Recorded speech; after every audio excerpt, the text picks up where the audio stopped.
ورني adiga warnay sida mudug horta aniga iga warayso waxaan kaga hayaa sheeko la yiraahdo Aweesow iyo mudug maxaa kala qabsaday Awees waxa uu muddo dheer cisho ah uu soo socdaba wuxuu soo gaaray gobolka mudug gaariga geyn lahaa magaalada Gaalkacyo ayaa dilaalkii ku soo wareejiyay barta ka fadhiiso barta markiiba waxa dhabta lagaga tuuray midiyo dhowr ah waxaana loo raaciyay taadana kala had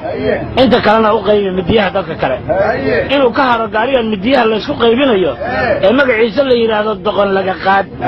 ayuu mar laanta ka soo gasho ku tashaday balse in alla ku nabadgeeyo ayuu ku duceeyay Aweesow magacyada gawaarida dhaafaya marka uu akhriyaba waxa uu la siyaabaa magacyada ku qoran iskama hugma ay ugu dabalumin laangaab caysade hadhuqleeyo hugma kugu diray iyo kuwa kale far badan oo akhri waayay markii ay dhaafeen intuu kicinayay gaari dhaawac daabulo ay ku qoran tahay oo ay soo dhaafeen ayaa darawalkii u sheegay inuu yahay kuwa dhaawaca soo guraan laba jifo ilaa shalay laba qof kaliya iska dishay dabadeedna saddex kale iska dhaawacday ayaan u socdaa soo qaadi rabaa ayuu u raaciyay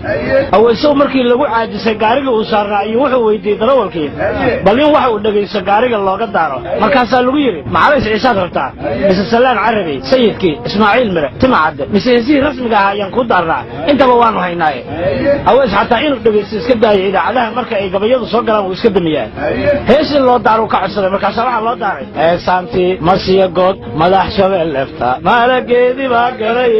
ragga gaariga saaran dhamaantood heeso way wada qaadayaan madaxana waa wada ruuxayaan isaga maahane waxayse ugu dareed markii la soo gaaray lagana waaban maaye masaar loo afaysiyo magla lagu dilayaa midiyuu la sarakacay maantay u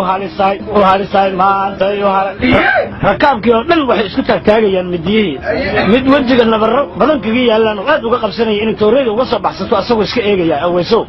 markii ay dhamaatay ayaa darawalkii si kabtan u yiri xabashido alla nasiib badan ah maxaa soo gaari waay ma soo gaarin maahane maxaan dhiigooda qurqurin lahaa aan mid kale kuugu rido yiri hees kale